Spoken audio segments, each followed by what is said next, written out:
Miss Mara! Hello! Oh my goodness! Hello, hello! Nice meeting you. Nice to meet you also. Wow! Actually, My naalala ko. goodness, you are still so pretty as Wow. ever! Kayo rin po. Actually, naalala ko pa during the time na nag-campaign kayo sa may Crisolita and you were wearing pink na shirt. At isa ako sa mga nakipagkamay sa inyo during that time kasi I was still in my 20s during that time. And finally, at least nagkaroon tayo ng chance talaga. Pasensya na po kayo. Meron ako munting regalo para sa inyo. At meron ako ibibigay na kahit paano po panggastos ninyo na 30,000 pesos. Oh my God! Yes. Oh wow, that's so sweet of you! Thank you! Oh my God! Hindi naman 1, panggastos nyo lang po. 2, 3, 4, 5, 6, 7, 8, 9, 10, 11, 12, 13, 14, 15, 16, 17, 18, 19, 20, 21, 22, 23, 24, 25, 26, 27, 28, 29, 30. Wow! Unbelievable! Oh, I did not expect this! Thank you! Thank you! Ito po, at least kahit pa paano lang, kahit konting ano lang naman po. At ito po ako. Wow. Kasama natin ang mahal na Presidente Bongbong Marcos. Na siyempre, inspirasyon din natin sa pagtulong. Unang-una kasi nung time na nangangampanya siya sa Manila, tapos pinapanood ko siya sa Home Along the Riles. Kumbaga very, siya, smart, na parang natural. Na alam mo, ang mga Pilipino talaga very talented. At the same time, talagang approachable siya. So, naalala ko siya, sabi ko na sana kayo sinisita kasi time na ako naman nandito sa posisyon niya noon, na nag-iikot, nangangampanya, kasi naalala ko naka-pink shirt pa siya, lahat ng makasama niya. Pero anyway, yung memories na yun, talagang kung maalala ko, sabi ko, ano kayang feeling kapag nangangampanya ka?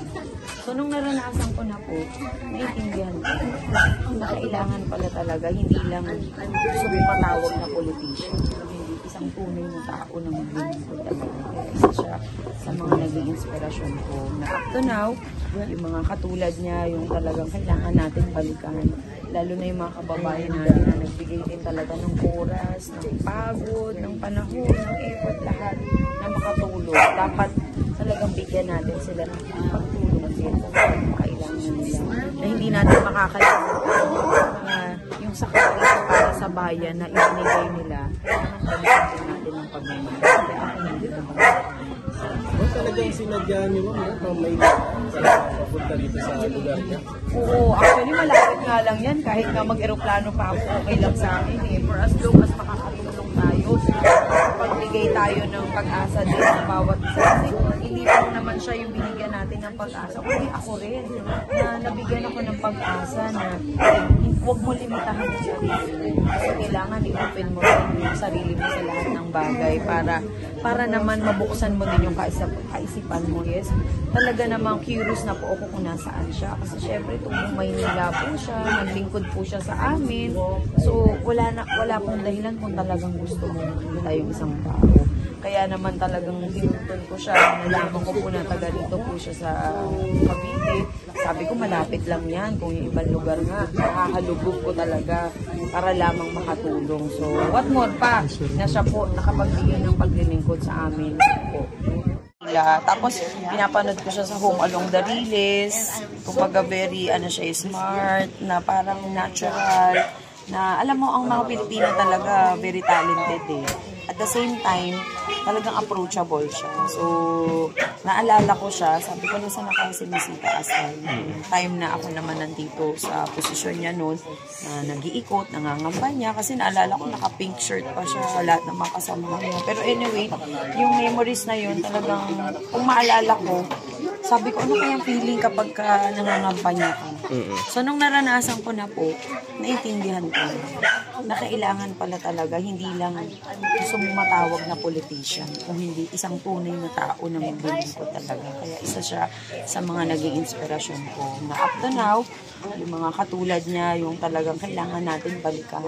Lalo na yung mga kababayan natin na nagbigay din talaga ng oras, ng pagod, ng panahon, ng effort, lahat na makatulong. Dapat talagang bigyan natin sila ng pagtulong din kung kailangan nila. Na hindi natin makakalimutan na yung sakripisyo para sa bayan na ibinigay nila, kailangan kailangan balikan din natin ang pagmamahal. Kaya ako nandito para sa kanila.